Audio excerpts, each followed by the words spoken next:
السلام عليكم ورحمة الله وبركاته. أهلا ومرحب بيكم في حلقة جديدة من برنامجنا الوش التاني. الوش التاني الوش التاني.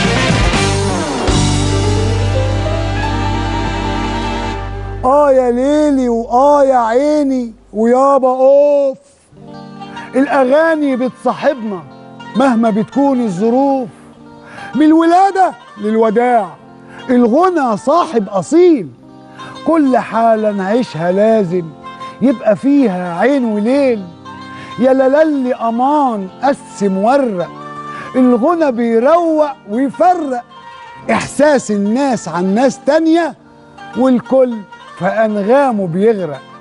يا سلام يا سلام لمع السلم طالع أو نازل بيسلم على كل ودان السميعة، وأهات وأهين فوق البيعة، وكلام متنقي كملوله على إيد جواهرجي على أصوله.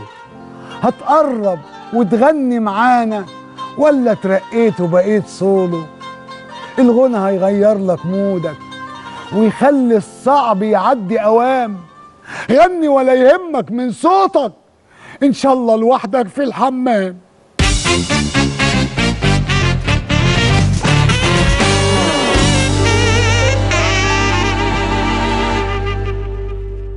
أغاني كتير يا محمود قريبة لقلبي، وخصوصا لما يكون فيها صدق وبساطة لازم هحبها يا محمود. زي إيه كده؟ يعني مثلا في أغنية للسيدة صباح بيسموها الشحرورة أظن، كانت بتقول بفتحة باء بحبك، بكسرة بي بشدة، ري ضمة روحي روحي جنبك يا محمود.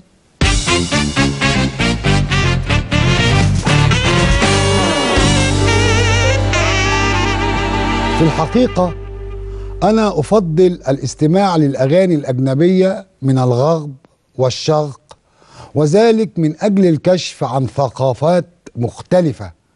وأكثر الأغاني التي تشدني هي أغاني النجم أميتاب باتشان. تيري من تيجنا التيري من تيجنا يا موري من دس بوري من دس بوري من ده كياري كياري دارها زندگي نارها. لا لا لا لا لا لا، في الحقيقة أنا طول عمري ملتفت لمذاكرتي والواجبات المدرسية، فكنت بفضل إن أحفظ دروسي أكتر من إني أحفظ الأغاني. لكن الأغنية الوحيدة اللي حفظتها هي الأغنية اللي كنت بنام عليها وأنا بيبي صغير، وهي أغنية للمطربة نعيمة المصرية. وكل الأمهات كانت بتغنيها لبيبيهاتهم. الأغنية دي على فكرة يعني حلوة جدا، هتعجبكم جدا. كانت بتقول خد البزة واسكت، خد البزة ونام، بكرة تعيش وتكبر وتبقى تمام. بس الحقيقة أنا مش فاكر بقيتها، لأن أنا الحقيقة كنت بروح في النوم وعمري ما حضرت كمالتها.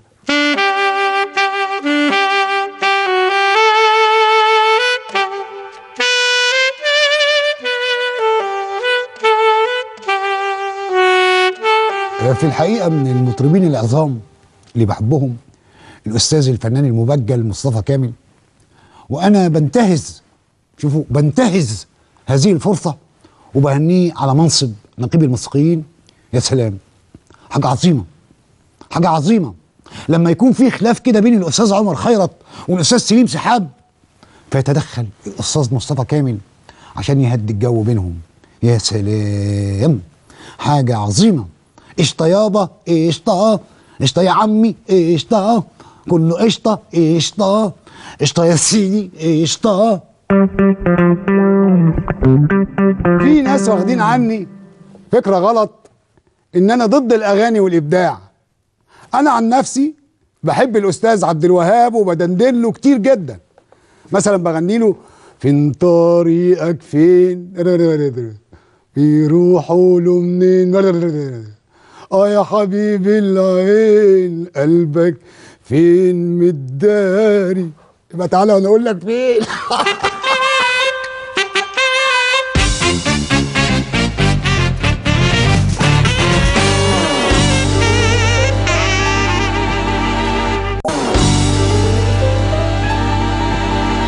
جلست والخوف بعينيها تتأمل فنجان المقلوب. قالت يا ولدي لا تحزن، فالحب عليك هو المكتوب يا ولدي.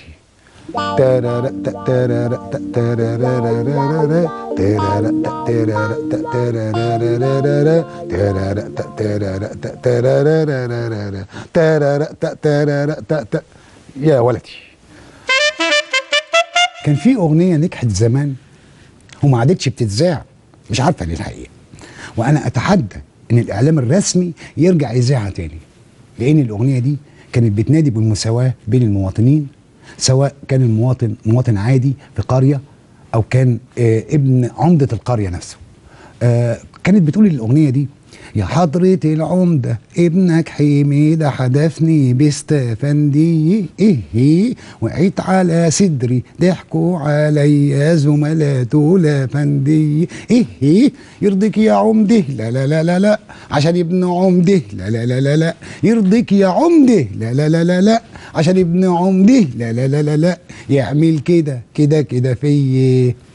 وفي الحقيقة العمدة نفسه كان بيرفض ممارسات ابنه، بدليل انه كان بيقول لها بصباعه لا لا لا لا لا لا لا لا لا لا لا لا لا لا لا كده.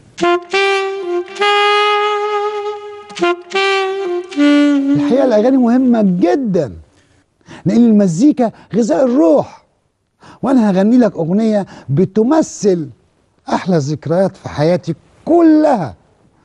في كل شارع في بلادي صوت الحرية بينادي، بطل تقول كلمة أنا، طبعا عشان أنا ورايا تاريخ.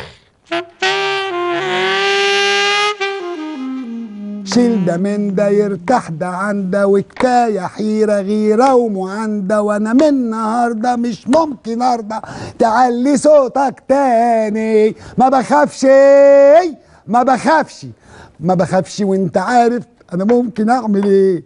اللي بعنا بيعه ما ندمش في يوم عليه، وإيه كل ده يطلع منك انت يا قاسي يا ناسي يا غداريان. كل ما اقرب منك انت تقول لي ثواني وتبعد سنه. ਨੀਵੀਆਂ ਤੂੰ ਕੁਝ ਚੀਰ ਪਾ ਕੇ ਰੱਖ ਲੈ, ਪੱਲੇ ਵਿੱਚ ਮੁਖੜਾ ਲੁਕਾ ਕੇ ਰੱਖ ਲੈ।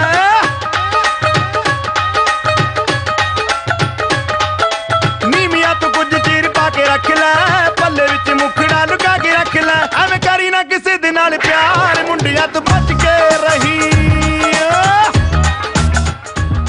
وميل وحدف منديله كاتب على طرفه أجيله، وأمانة أمانة يا دنيا أمانة تاخدينا للفرحة أمانة. ما تجيبي الأمانة اللي عليك.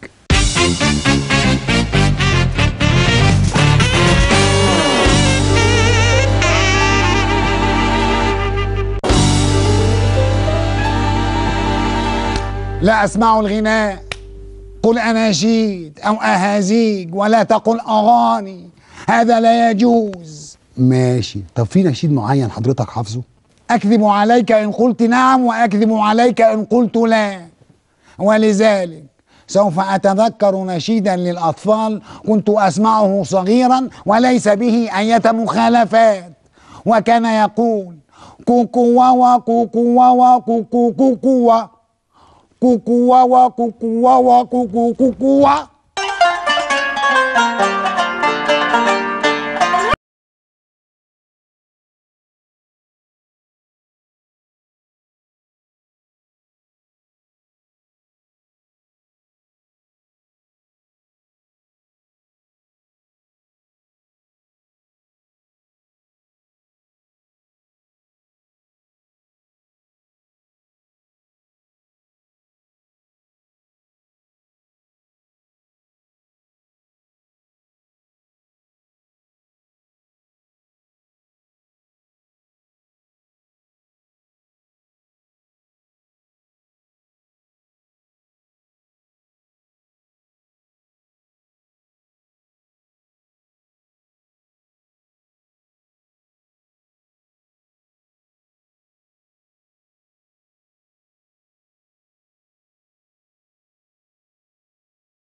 بحب الاغاني، وخصوصا الاوبريتات العظيمه الكبيره اللي عملها كبار الكتاب والملحنين، زي الليله الكبيره مثلا، خاصه المقطع اللي كان بيقول طرف الهوى اساسي وانت ما تدراسي يا جدع، طرفه سور اللي عليه حكم الهوى ماسي، حكم الهوى ماسي.